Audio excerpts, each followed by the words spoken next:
May I begin by repeating the regrets of our patron President Higgins, who is unavailable to attend due to being abroad on official business. He has sent his good wishes with the hope that the reasons for his unavailability on this occasion will be appreciated. Were it not for our history of neighbourliness described by Doctors O'Neill and Egan this afternoon, we might not be blamed for being irritated by the usurpation of this date chosen by the board last year and well ahead of the announcement that the Taoiseach of the Windsor family in England is today being ceremonially presented with his slot nori, or rod of kinship. In any event, Clans of Ireland is an all-Ireland organisation, and I would like to particularly thank those who are in attendance and who might have otherwise wished to participate in the inauguration ceremony in London. When I was first elected as Cathaoirleach in 2015, Clans of Ireland was a less complex organisation.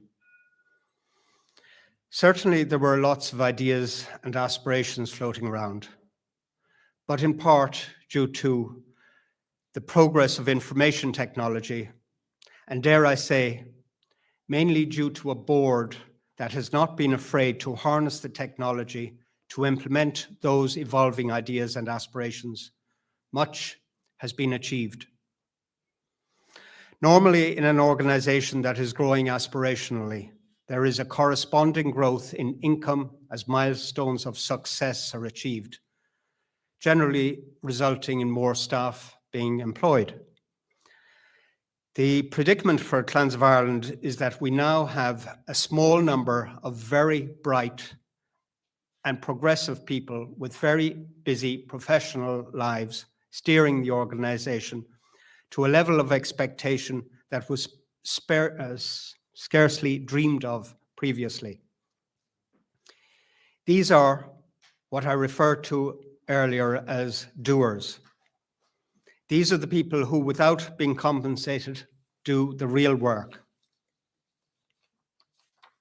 These are the people who organize this summit, who make the sometimes difficult decisions about registration, who edit our publications, who correspond with members and the general public, who manage the website and social media, who report on our corporate affairs to you and the regulatory authorities, who manage the Treasury, and who are involved in all of the committees. It is the sum of what we do that is the organisation, and Clans of Ireland will only be noticed by the wider public when it is seen that what we do matters. So what do we do? What is it that we do? Can I tell you that in addition to authentication and registration of historical families, we are established on the path to provide access to intellectually based research and academic understanding of who we are as Irish people and our societal origins. We can become the global nucleus for this constantly developing research and understanding of medieval Ireland and our culture. History and culture are the bedrock of who we are. We are Irish because of what is enshrined on our soul, not what is written on our family tree. However, we are clansmen because of our medieval Irish ancestry. Undoubtedly, you will be aware that we are currently progressing with the publication of a contemporaneously edited version of the great Gaelic genealogical work, Linnea Antiqua. This is advancing on schedule, and having completed this transcription, we are now entering the editorial phase. This is an enormous project, and I would like to thank all of you who have already supported it. By way, on a related matter, Luke has asked me to mention again that there are still some copies of the last anthology of essays, Gaelic Ireland, Lordship, Saints and Learning. As he said, these can be published from the Wordwell books directly, wordwell.com or thereabouts. Clans of Ireland will no longer suffer from the admission to the register of clans of cartoonish applicants who would usurp the dignity of medieval Irish ancestry. There were skeptics who considered that this board was arrogant when we declared that we wanted the quality of membership to grow rather than the quantity.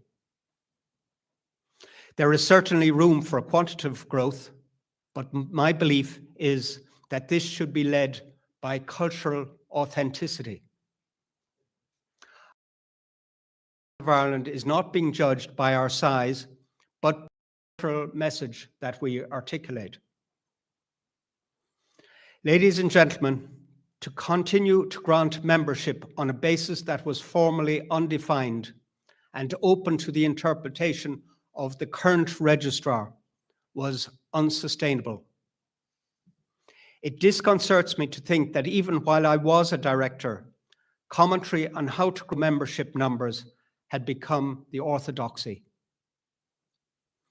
My objective when taking offices on Cathaoirleach was to convince a majority of members that it is in all of our collective interest to ensure that all member organisations have indisputable, localised, regional Irish ancestry. Most of our member organisations recognise the validity and value of this objective. No longer will Clans of Ireland accept the concept of groupings of people of the same surname as clans. There must be a kindred association, not simply a surname association. Otherwise, there cannot be a fundamental basis for a clan or a family. By the way, my own development on this was informed by my mistakenly not having fully or taken fully into consideration this course when I co-founded the Ó Ceallaigh Clans Association back in the early 1990s. I was not alone. In 1992, Board Fáilte, now known as Fáilte Ireland or the Irish Tourist Board, promoted families and organisations to hold clan rallies throughout the country in what was known as the Irish Homecoming Year. It was a well-meaning tourist initiative that provided the seed for many of our clan organisations. However, it was a case of the more tourists, the better, with a singular ambition to grow tourism numbers in Ireland. However, this did facilitate the origins of Clans of Ireland. Let me say to you that while the initiative may have been a catalyst, the focus of Clans of Ireland is now firmly on the authenticity of each kindred group that can lay claim to a specific ancestral geographic area in Ireland. Clans of Ireland is a collective of people who are members of kindred groups, whose ancestry goes back to medieval Ireland and who are, in turn, members of Clans of Ireland. You represent these people who predominantly share the same vision of developing increased understanding of the societal, cultural, and historical background that makes us who we are today. This year, we have set in place protocols to help protect the organisation and from now on the board through the registration committee with strengthened protocols. We'll be vigilant in ensuring that we admit only authentic kindred groups led by genuine people of indisputable Irish ancestry to the Registrar of Clans. I am optimistic that the best days of Clans of Ireland are ahead, but I know that we cannot grow if our aspirations are improbable or are powered by optimism alone. I am confident that your board, with expanded committees, will provide not only sunshine, but substance. I am confident that with your full support, we can define a path towards becoming the global nucleus for constantly developing research and a growing understanding of Ireland's historical kindred groups.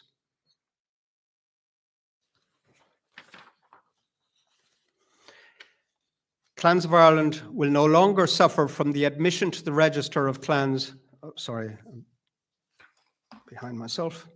We are setting a more distant course while certainly not losing our anchor. We have already navigated our organizational vessel out to the open sea by availing of renewed sources of power. No longer will we rely on wind power alone to drive the organization. No longer will we use the hope of sunshine in Ireland as a source of optimism. From now on, we will utilize the brains of each member organization as we intensify our patronage of research and academic understanding of Irish clans and ancient Irish society. The expansion of committees will further the decentralization of aspirational development. The board will have a more constant ear open to the voices of members when every clan, every member organization is represented at committee level.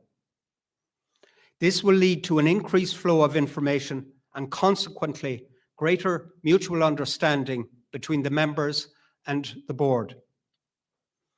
Membership of committees offers an opportunity for an increased level of engagement, which brings its own rewards as we aid the development of research and understanding of Ireland's historical kindred groups. Now, I would like to ask you about the relationship that your clan organisation has with the Tuatha of its origin. Peter, you and I had a very interesting discussion last night about this. And I would say to everyone else, is it sentimental or symbiotic? Is being a member of your clan an exercise in an artificial Irishness associated with delusional aristocracy or aristocratic ancestry and its trappings? Or possibly worse, being a member of your clan an anachronistic association with the most uncultured aspects of our history, such as is denoted by the sobriquets, the fighting Irish or drunken Irish? Or do you, or does your family participate in the development of a real beneficial understanding between your ancestral place and your people? So what does an understanding between your ancestral place and your people look like? It is an appreciation of the straightforward sociological and genuine cultural history of our people, leaders and followers alike. It is our duty as Ceannaire to develop this fundamental aspect of our culture to the most satisfactory level possible. Lastly, I would like to announce a new initiative to harness the vast reservoir of knowledge, experience and relationship that exists within the retired members of the board, particularly those who have been directors for more than a decade and who have served in senior roles. These people will have the most complete knowledge of historic and prevailing Clans of Ireland ideology, aims, and constitutional tenets and guidelines. The group will be asked to advise the directors on matters pertaining to the culture and history of the organisation, to enable the pragmatists of the past guide the performers of the present, to ensure that our organizational ethos endures. In summary, a small advisory group is to be formed of those whose understanding of the philosophies and constitutional conventions of our organization transcends the teething and triumphs that have brought Clans of Ireland to where it is today. To be asked to become a member of this group will be an honor, not only bestowed, but an honor that will have been earned. This small group of notables will be known as Comhairle na hOillis, or the Council of Knowledge.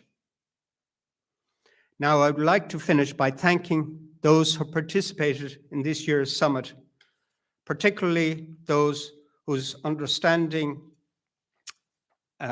particularly those who are not normally involved in the management of Clans of Ireland. And I have lost my notes. Perhaps the first.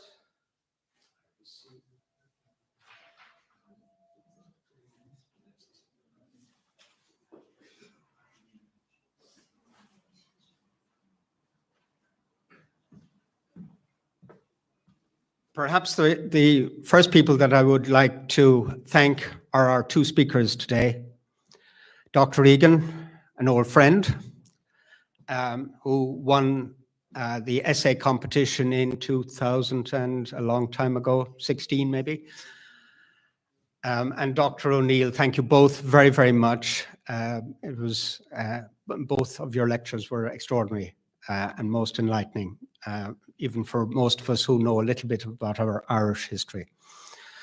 I would like to thank those people who are not from within the membership of Clans of Ireland, who are involved in our committees.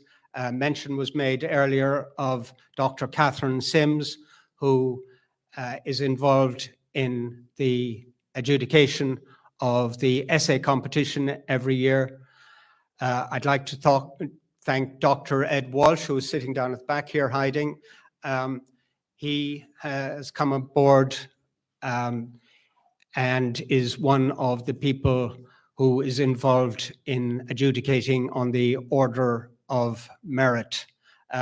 There are others as well, of course, and I hope that others will become involved in the coming years. I won't forget, of course, Dr. Nollaig Ó Morila, who has been a great friend to Clans of Ireland for many, many years and is involved in many, many facets. I